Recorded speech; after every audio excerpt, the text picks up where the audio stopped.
Tonight you drift softly into the world of ancient mysteries to fall asleep to, where old stones breathe in the evening air and the great thresholds of the ancient world wait in the fading light, patient and warm and ready to hold you gently through the night. Before the story opens, there is a quiet moment just for you. A moment to set down everything the day has left in your hands. There is nothing more that needs your attention tonight. The old temples we are about to enter have stood for thousands of years without any hurry, and this story has been waiting patiently for you too. Breathe in slowly now, drawing the air all the way down, and breathe out, long and easy, letting the breath carry the last of the tension with it. Feel your eyes soften and grow heavy. Let your shoulders settle a little lower. If a thought drifts through, simply let it pass, the way smoke from an old altar rises into a wide, open sky and is gone. Breathe in again, slowly and quietly, and breathe out, soft and unhurried. Feel the quiet settling through you, from your brow to your fingertips, from your chest to the soles of your feet. The ancient world is already gathering around you, warm stone and still lamplight, and the faint scent of cedar. And there is nothing needed of you now except to rest and drift. You are standing at the edge of a great temple, just as the sky passes from gold to deep rose. The sun has gone below the hills, but has left its warmth behind, stored in the pale stone of the temple walls, held there the way stone holds everything, without effort, without asking. The air is dry and soft. Somewhere beyond the outer walls, a dove calls once and then is quiet. The evening is beginning, and the temple is breathing into it, and you are here at the threshold. The threshold before you is a wide, flat slab of limestone, worn perfectly smooth by the passage of many thousands of feet across many hundreds of years. The edges have gone soft with age. The sharp lines the stonecutters made long ago have been rounded away by time into something humble and gentle. Someone has placed a small clay lamp beside the door, and its flame stands perfectly upright, unbothered, casting a warm oval of amber light across the stone at your feet. You step onto the threshold. The stone is still warm from the sun. Your weight settles into it naturally, and the ancient slab receives you without ceremony, simply and quietly, the way the earth receives a footstep. You pass beneath the carved lintel, and the outside world falls gently away behind you. The air inside the temple is cooler and still. It carries the scent of old stone, of beeswax, of cedar oil, of years layered so deep you cannot count them. Oil lamps are set into shallow niches along the walls, each one burning low and steady. Their light is amber and close and kind. The ceiling rises high above you into shadow, and the shadow up there is not threatening in any way. It is the darkness of depth, of space, of all the prayers and songs that have risen into that height over the centuries and been held there quietly ever since. The columns that line the hall are massive and rounded, carved from the same limestone as the floor. Time has smoothed them at the base, where hands have rested across the centuries. A touch here, a palm pressed there. The accumulated gentleness of all the people who passed through this hall before you. You reach out and rest your hand against the nearest column. It is cool and solid and completely unhurried. It has been here for a very long time, and it will be here long after tonight. There is something deeply restful in knowing that. You walk further into the hall. Your footsteps are almost silent on the polished floor. The lamp flames do not move as you pass. Everything in this place has arrived at stillness long ago, and it welcomes yours. In the center of the hall, on a low altar of dark basalt, rests a shallow bowl of water. The surface is utterly still. In it, you can see the reflection of the nearest lamp, small and bright, doubled perfectly on the water, as if the flame has a twin living in a quieter world just beneath this one. You move to the side of the hall, where smaller rooms open into the thick walls like doorways into private quiet. Each one holds something simple and unhurried.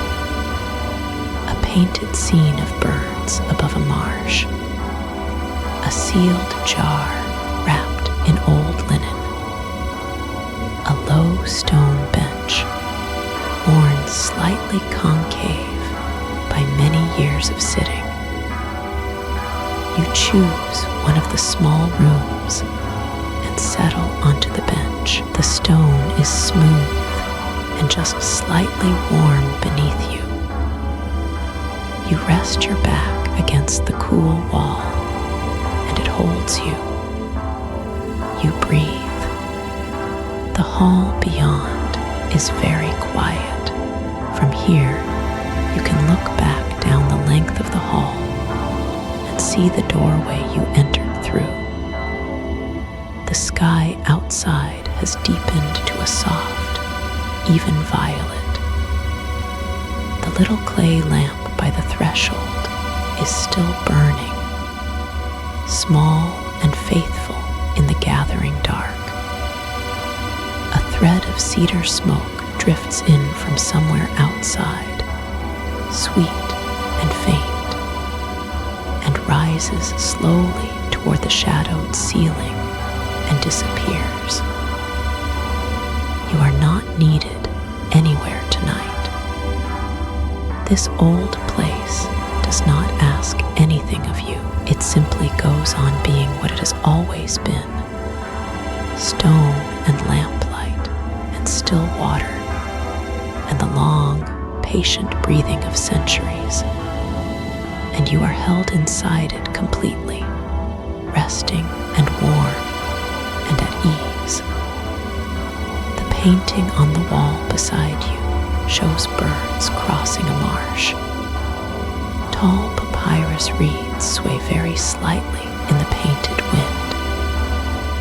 birds move from one edge of the scene to the other in their own unhurried way, wings spread wide and easy.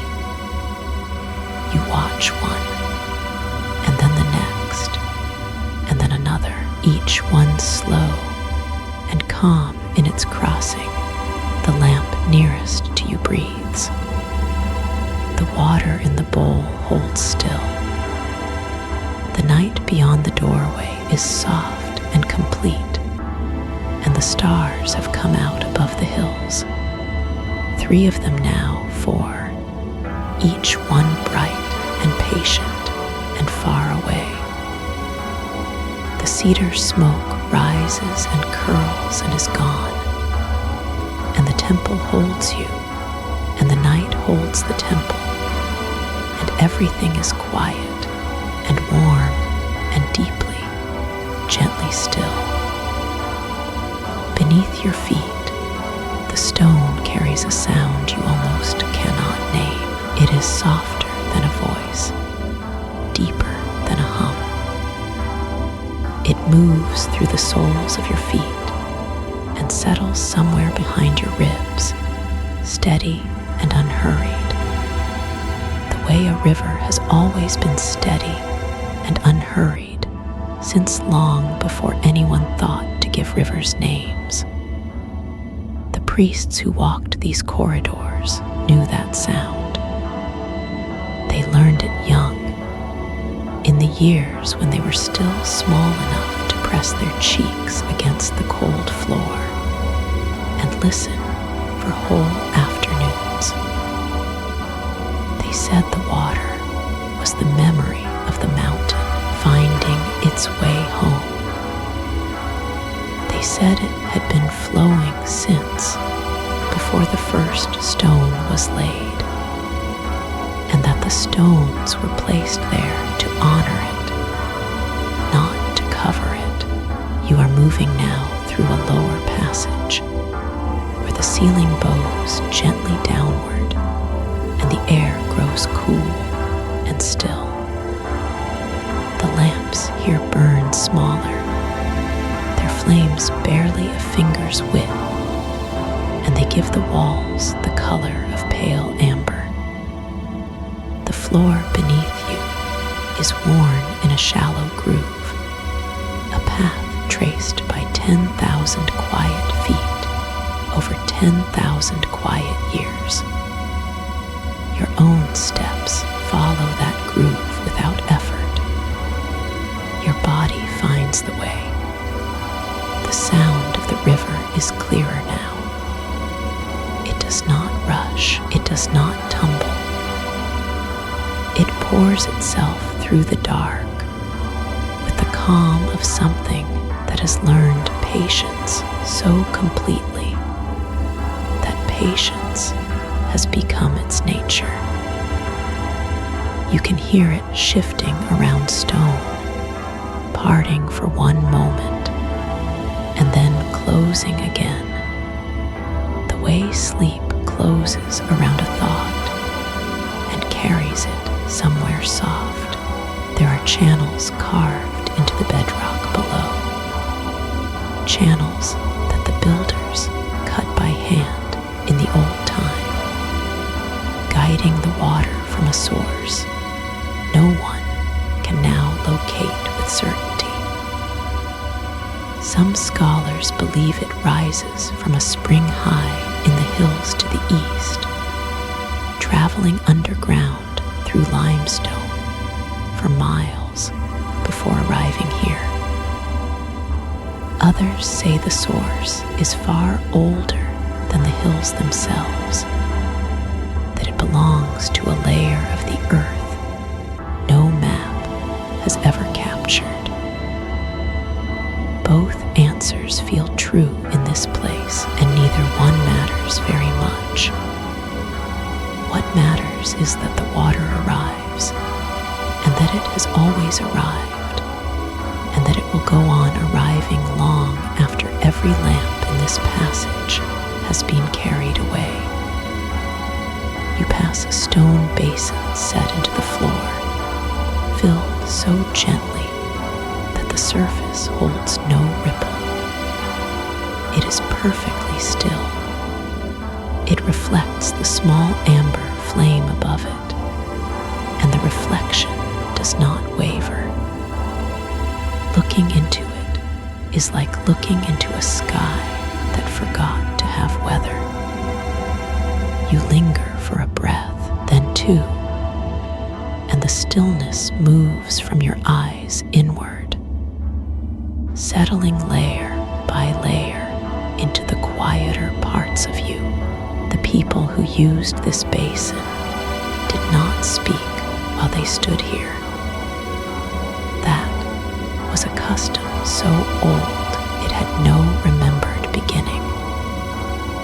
It simply was, the way certain things simply are, understood without being explained. You understand it too, without needing it explained. The silence feels like a kindness the room is offering you freely. Further along, the passage opens into a small vaulted chamber, no larger than a modest room in an ordinary house, but the vault above is carved into arching ribs of stone, and the ribs rise to a point where a single round opening lets in a thread of sky so dark it could be either late night or early morning. A star moves through that circle while you watch slowly, without hurry. The way stars move when you are not trying to track them. In the center of the chamber, the river appears. It surfaces through a crack in the bedrock, widens for a moment into something you could cup in both hands, then descends again through a second crack and is carried on below. It is visible for only a few feet, this brief surfacing, this small unhidden moment in its long hidden life. The sound of it fills the chamber completely, a low, rounded, vowel-like sound, continuous and unchanging and deeply comfortable, like the sound of rain heard through thick walls from a warm bed. Offerings were left on the ledge beside it once. Small clay vessels, smoothed by hand, folded squares of linen, bowls of oil that the flame light turned to gold. The ledge is bare now, but the stone there is stained in faint rings and shadows, the outlines of everything that was once placed with care. You can read those shadows like the traces of someone's devotion, quiet proof that other people in other years stood exactly where you stand and felt the same stillness you feel now. The builders believed the river carried prayers, not because anyone had told them this, but because of what they noticed over years of watching. A grief spoken quietly near the water seemed to soften by morning. A decision that had troubled someone for weeks would become clear after an hour sitting in this chamber. They did not over-explain it. They simply noted it, the way you note the color of the sky or the smell before rain. The river listened, they said, the way old things listen, without judgment, without urgency, absorbing what is offered and carrying it gently away. You sit now on the low stone bench carved along one wall. The stone is cool at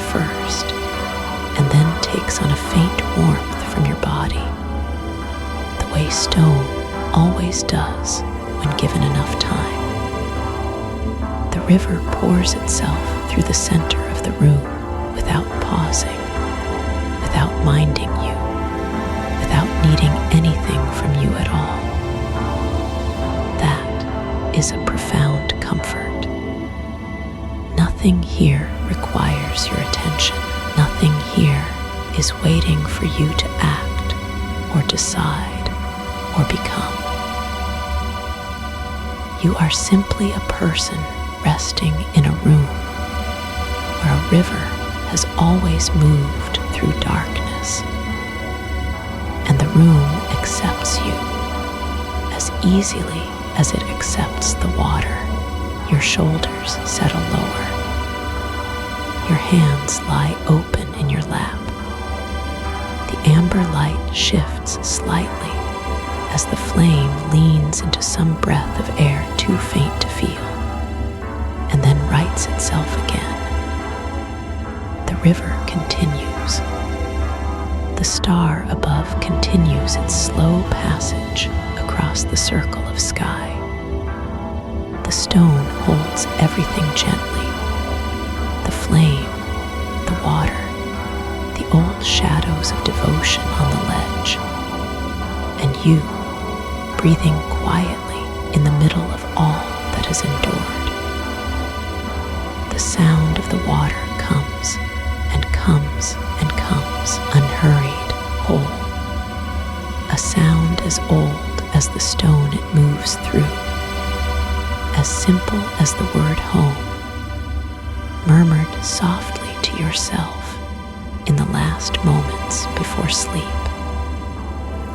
The pillars stand in rows on either side of you, each one carved from limestone, the color of old honey, each one wider than you could reach around, with both arms stretched wide.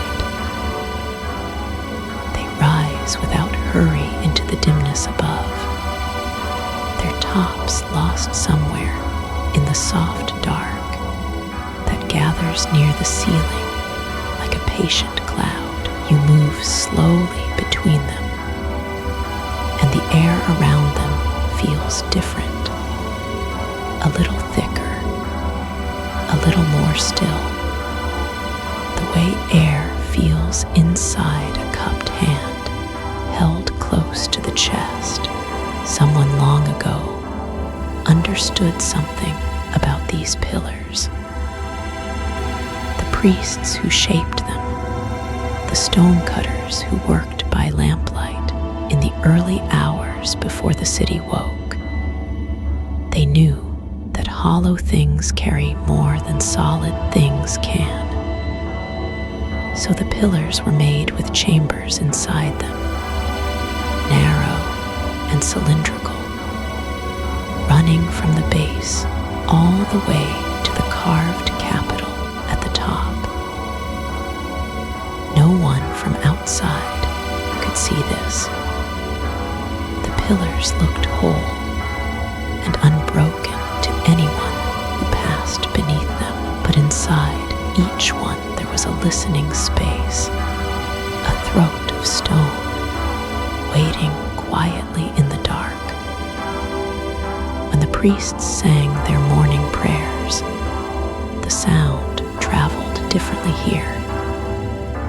It did not merely fill the room and fade as sound fades in open air.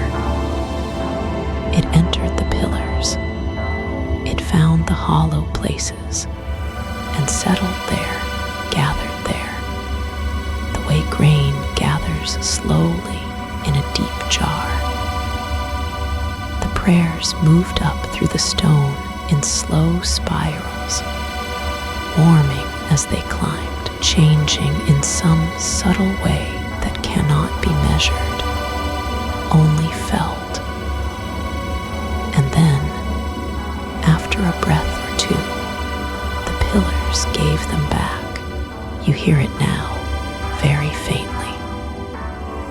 A low hum, almost too low to name as a single note, rising from each column around you, all of them humming in the same slow chord. It is not quite a voice. It is not quite music.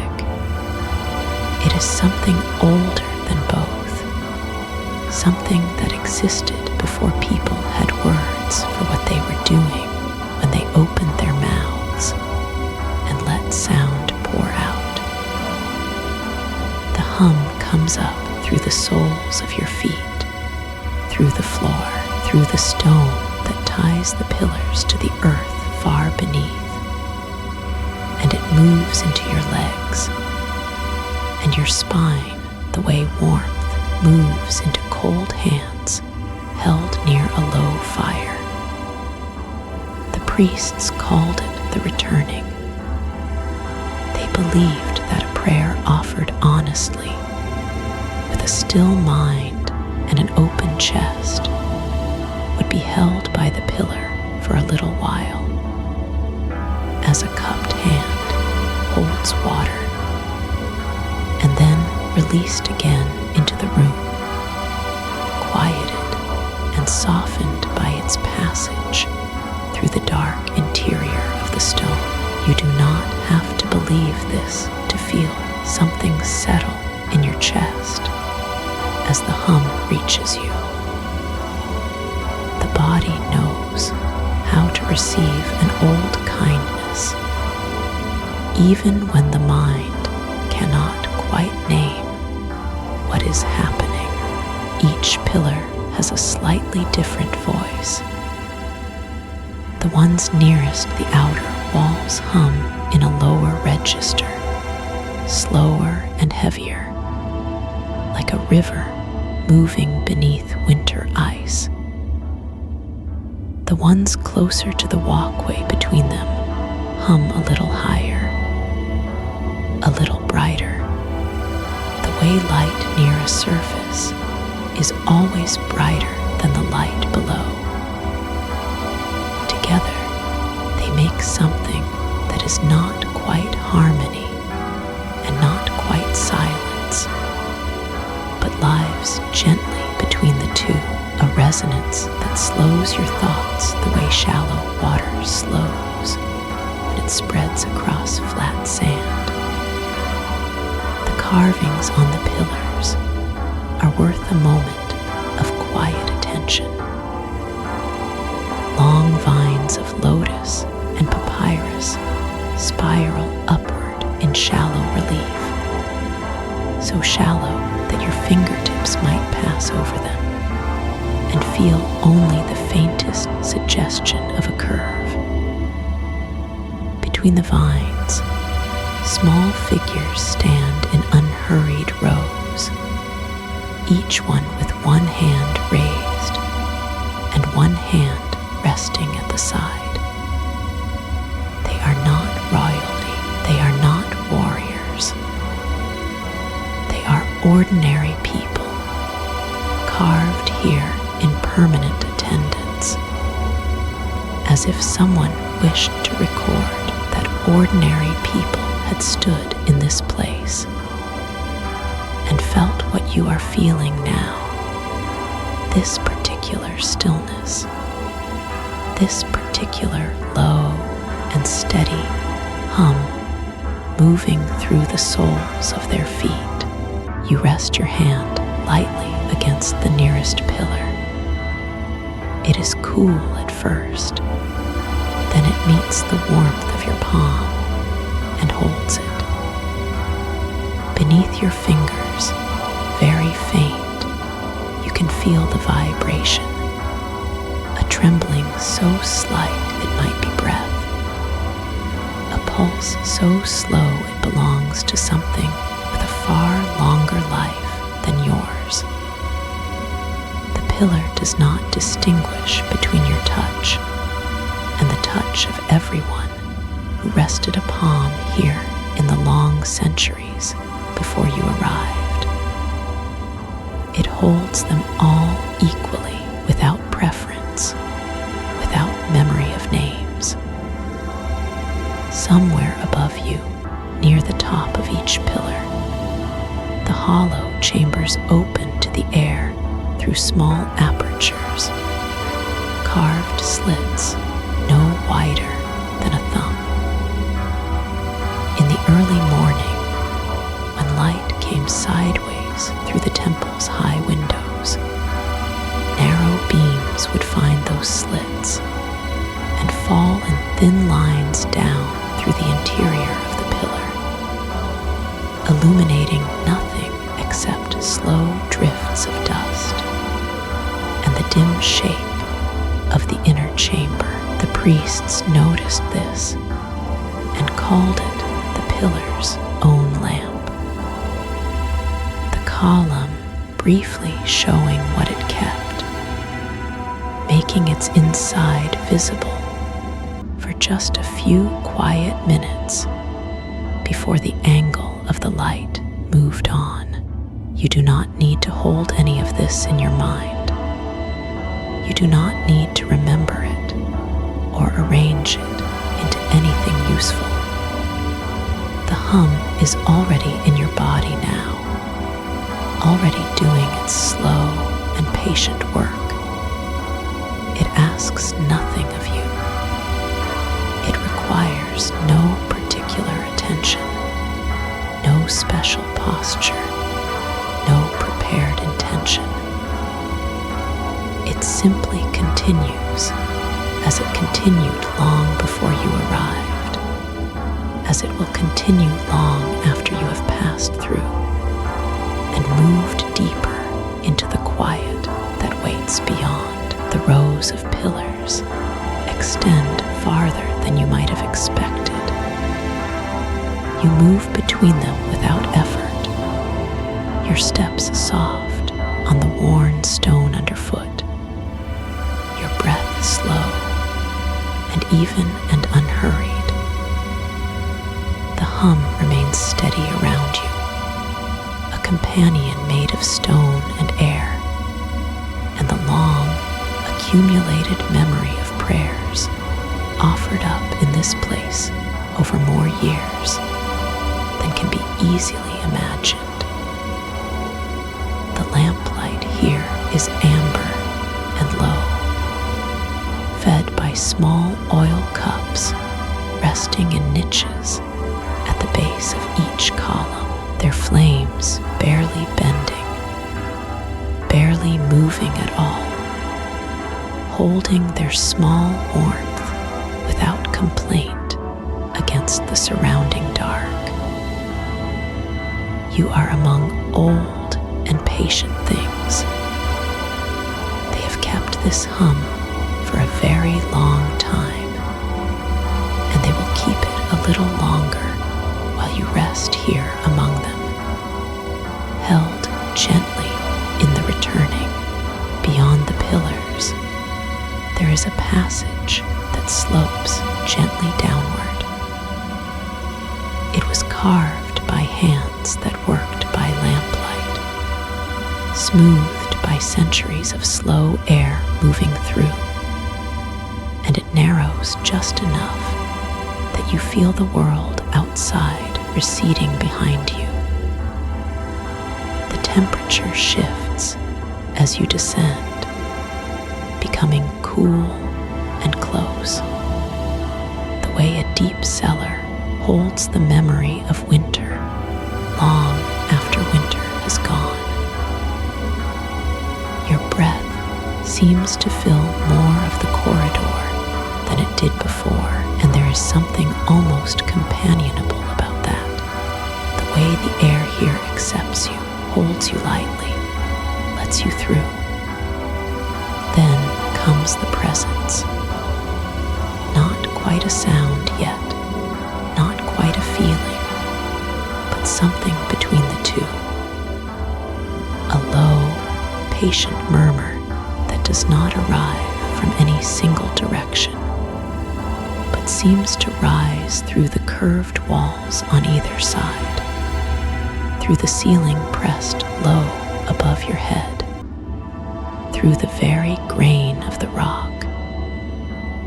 It is water, ancient water, moving through the deep world, as it has moved for more than 1,000 1,000 years, you step through a low archway, and the passage opens into a chamber so large it holds its own weather. The ceiling rises away into darkness you have no reason to measure. Beneath it, a vast pool lies perfectly still, so still it resembles less a body of water than a second floor laid from black mirror. Lamps set at intervals along the narrow rim send their flames down into the surface and up again, doubling everything, making the vault feel taller, the room feel quieter, the whole space feel twice as full of itself. The old ones called places like this the lungs of the city. The priests and the engineers understood something that took centuries to put into words. Water, left alone in a sealed stone chamber, begins to breathe. It draws cool air down through hairline cracks in the earth above, holds that air against its surface, cools it further, and releases it in a mist so fine you would not see it moving. You stand at the edge now, and that mist finds your arms, your face, the backs of your hands. It is not cold.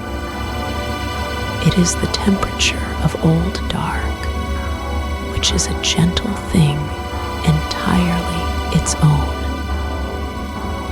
And then the echo begins. Someone placed it here deliberately, or perhaps discovered it by accident, the way all great things are discovered, by paying quiet attention. A single drop falling from the ceiling into the pool sends out a ring. The ring reaches the curved wall. The wall returns it not as a sharp reflection, but as something rounder, warmer, a tone that travels back across the water and mingles with the next ring. Already moving outward, these tones layer over one another until the room seems to exhale, a long, wordless, unhurried breath that swells against the vault and comes back down as a sigh. It happens again and again without ceasing. You are hearing something that has been heard in this same way since before anyone alive was born. The water still arrives through unseen fissures, fed by springs that no map has ever fully traced. Each small increment of flow presses gently against the surface, and the surface moves, and the movement gives the air a nudge, and the air finds the walls, and the walls give it back. And so the room sustains its breathing on its own, without instruction, without effort. It simply continues the way deep things continue, because that is their nature. The builders of this chamber were patient people. They did not rush the water. They made the vessel, trusted the water to fill it, and trusted the shape of the vessel to do the rest. A curved ceiling was not accidental. It was chosen because curved surfaces turn hard echoes soft. Every sharp angle in a room makes sound strike and shatter. Every rounded one gathers it, passes it along gently. The archway through which you entered is curved. The vault above you is curved. The basin itself is wide and oval, shaped the way a cupped hand is shaped when it means to hold something without spilling it. Ancient records speak of healers who brought the sleepless here. They would lay them on low wooden platforms positioned just above the water's surface, close enough to feel the cool mist rising, close enough to receive the slow rhythm moving through the room. Nothing was asked of those who rested here except that they remain, that they let the chamber work, that they allow the breath of the water and the breath of the echo to become the breath of their own bodies. The room always completed what the healers began.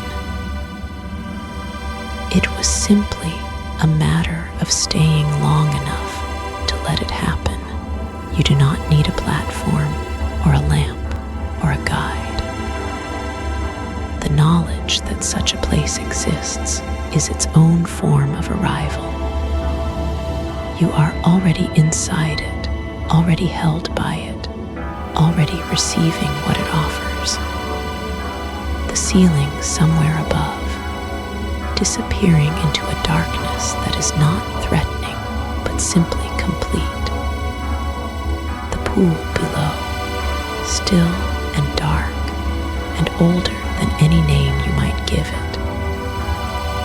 Between them, that patient breath cycling through, slow enough to follow, slow enough to enter at the far end of the pool.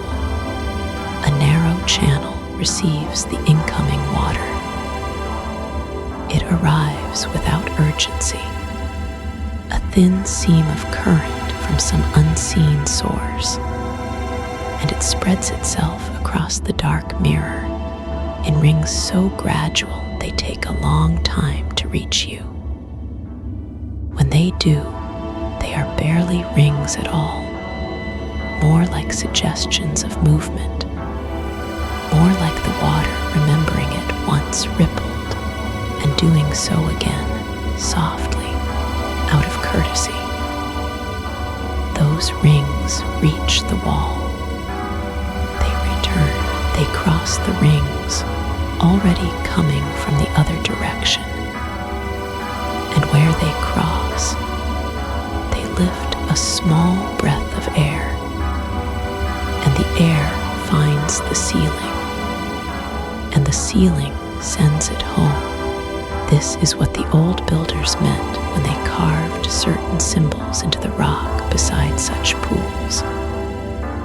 Water and echo were not two things to them. They were one thing wearing two different forms, one visible, one audible, one cool, one carried on the air. In a chamber built carefully enough to hold them both, the distinction stopped mattering. They became a single long rhythm, and the rhythm asked nothing of you but your presence in it. You are present in it now. The mist is light on your skin. The darkness above is not empty, but full of that rounded, traveling tone still making its way around the room, still returning to the water, still lifting again, as it has since the first stone was fitted, and the first lamp was lit, and the first drop arrived, and the first circle moved outward and touched the wall, and found its way gently, slowly, certainly back. The water breathes, the echo breathes, and somewhere in the patient space between them, without effort, people, long before your name existed in the world, who understood that silence had a shape. They did not speak of it loudly. They did not write it in bright ink on open scrolls. They passed it the way a grandmother passes warmth, leaning close, pressing something wordless into the palm of a child. Generation after generation, the knowledge moved through hands. These were the old ones who worked in the deep hours, who pressed their fingers into clay when the rest of the world slept, who believed that what they made would hold something invisible inside it. Not a meaning exactly, something gentler than meaning, a kind of hush that could outlast any word. You imagine them now, seated cross-legged on low stone benches, their shoulders rounded forward, their breath slow, and even working by the last red glow of oil lamps. The clay beneath their fingers was cool at first, then soft, then something that seemed almost to breathe. They shaped bowls that were never meant to hold water. They shaped figures with closed eyes and open hands. They smoothed the edges of things until the edges disappeared entirely. And what was left felt like something that had always existed, waiting quietly beneath the surface of raw earth. There was a woman among them, it is said, who could tell by touch alone whether a piece of clay had been shaped with patience or with haste.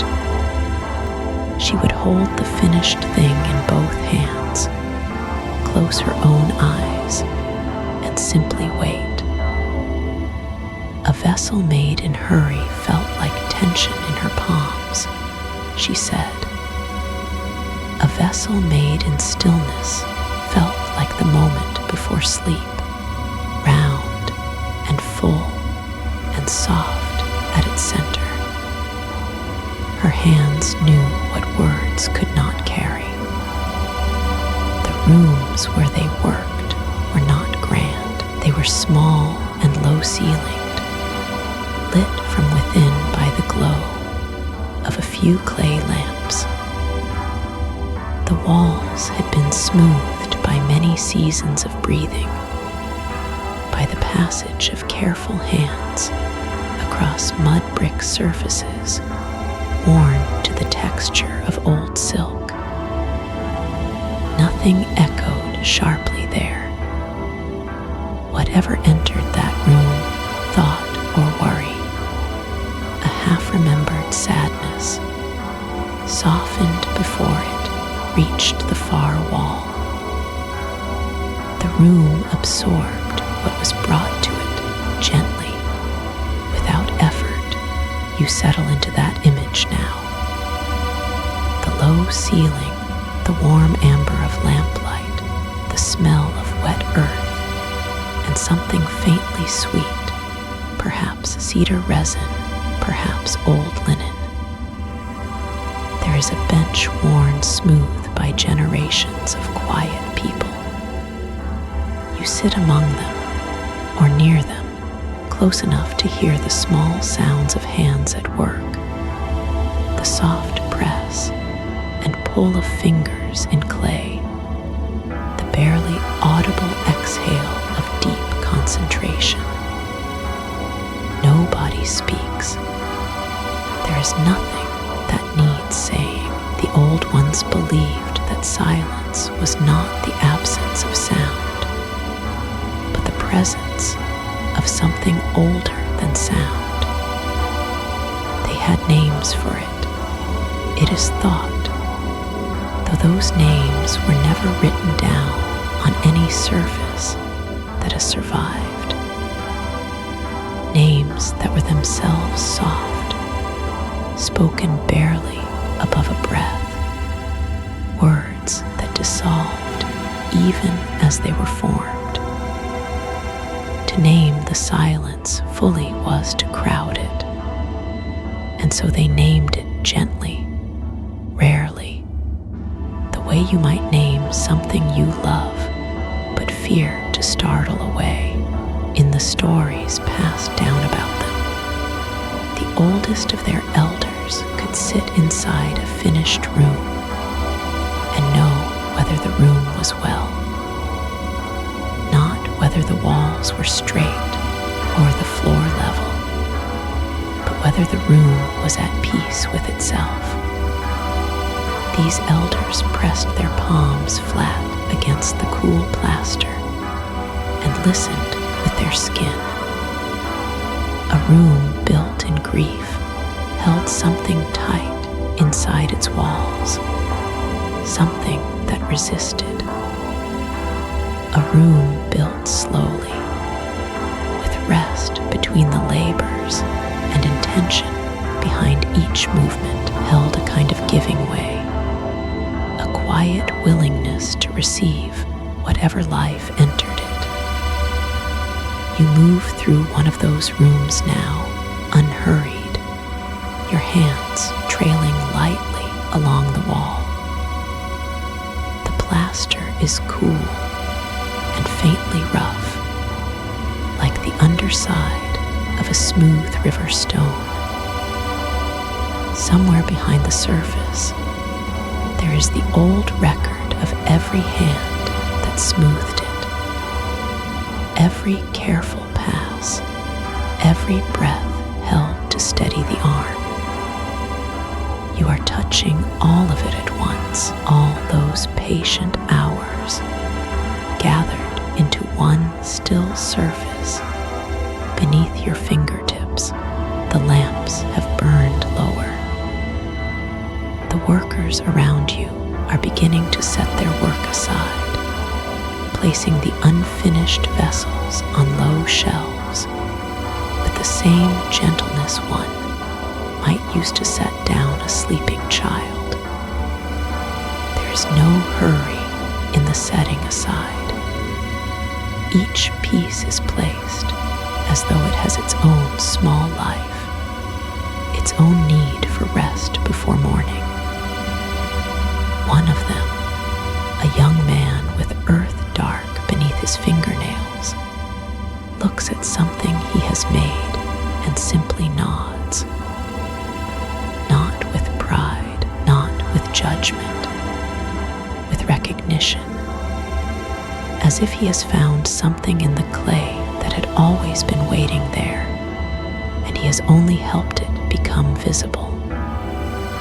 That nod belongs to a world that moved slowly enough to notice such things. You are moving slowly now, too. The legend says that when the old ones finished a great work, they would leave one deliberate imperfection, small and hidden. A curve made just slightly uneven. A surface left smooth where a texture might have been. They did not do this from carelessness. They did it because perfection, they said, was sealed. It kept nothing inside and let nothing in. The small, soft flaw was a door, a place where the piece could breathe, where something beyond the maker could enter and rest within the making. You carry that thought with you as the lamplight fades further, as the shapes in the room grow soft and indistinct at the edges, as the smell of clay deepens into something richer and older, something mineral and earth dark and endlessly patient. The bench beneath you is the same warmth as your own skin now, room has quietly taken you into its keeping. The old ones left their rooms unlocked, not the doors, but the rooms themselves. They built in that small yielding, that one quiet imperfection, so that something could always pass through, so that whatever came after them, whatever breath or dreaming, whatever long and restful night arrived in its own time, could enter and be held without being trapped. There is a deep comfort in that, in knowing the world has always made room for softness. The old ones understood this. They pressed it into clay with their thumbs. They smoothed it into walls with their open palms. They left it in every vessel, in every carefully shaped silence, as a gift for whoever came after. You are inside that yielding now, inside the gentle flaw of the world, the place where everything breathes and nothing is required to be hard. The lamps go out one by one, each releasing its small warmth quietly into the dark.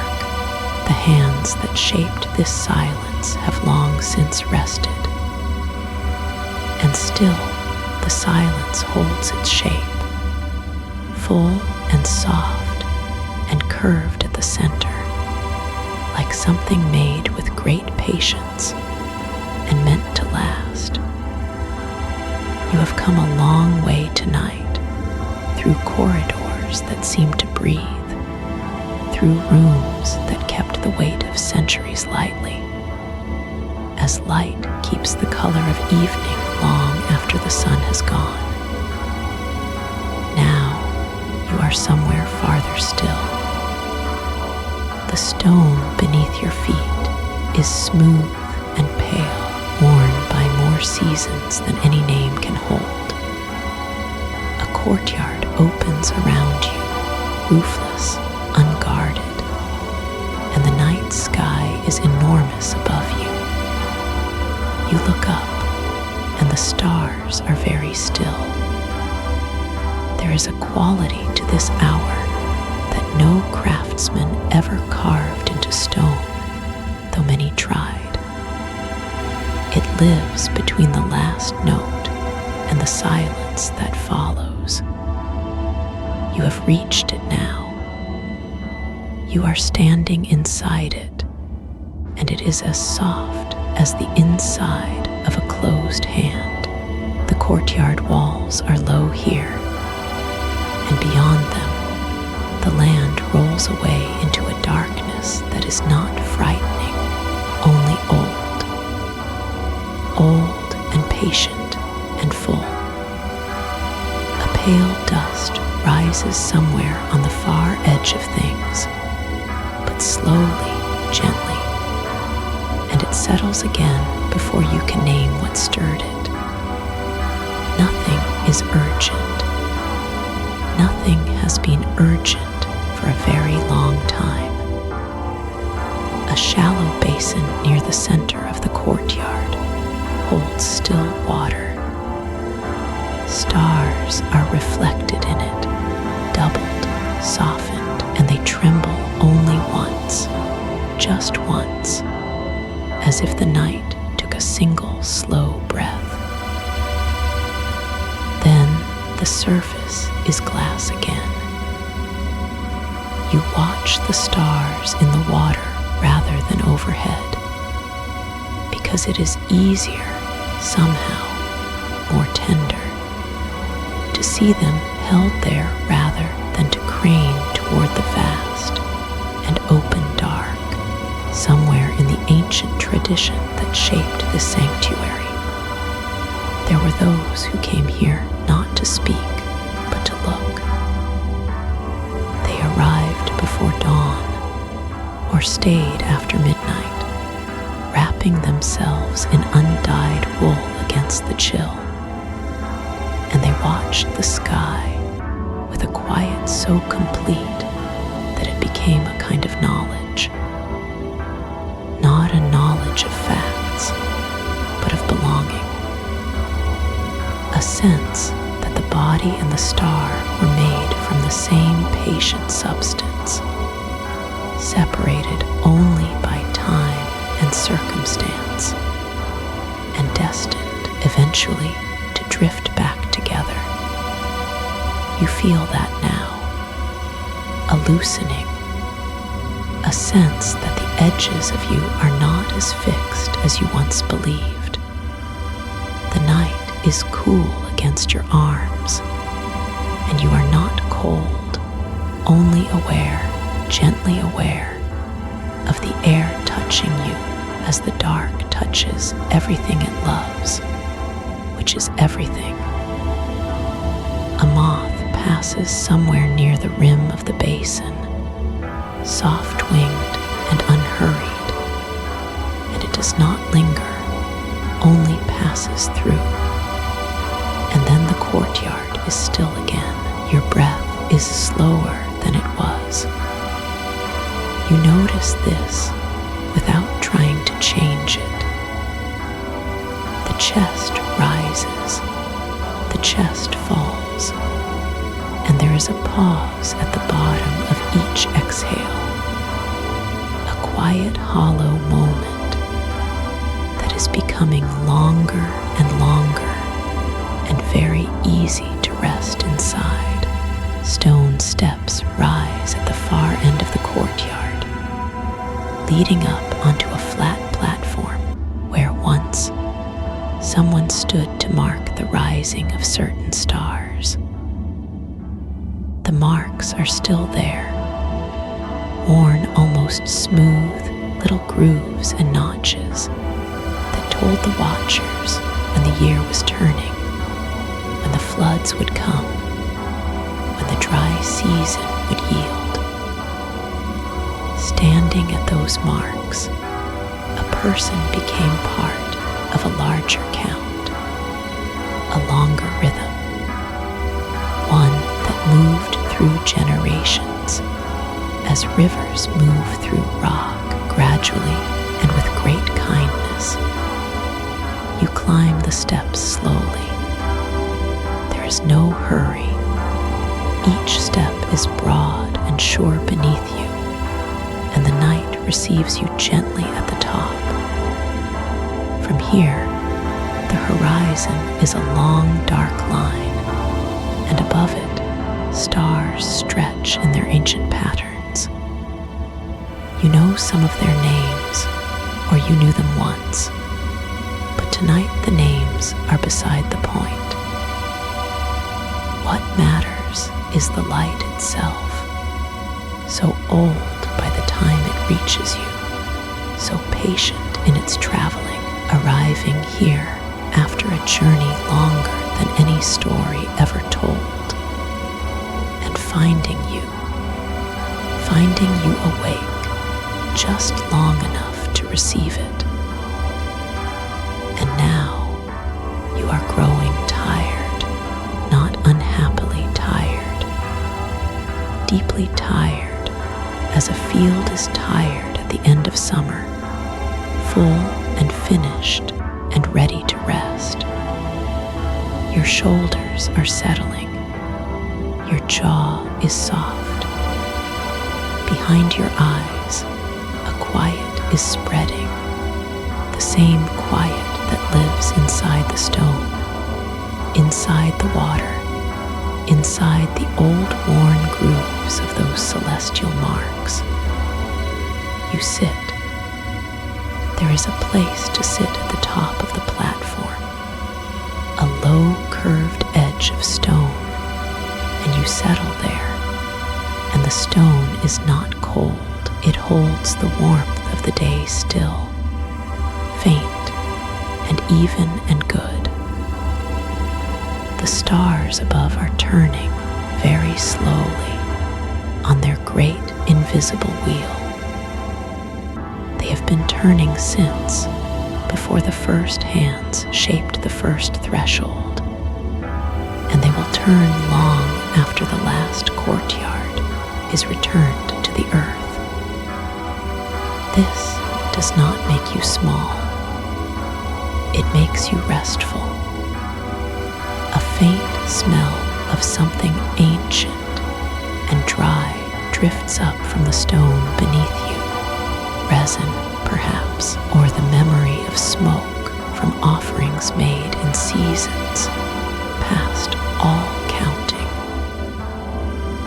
It mingles with the night around you and becomes nothing in particular, only a kindness, only a reminder that many have sat as you sit now, and rested as you are resting.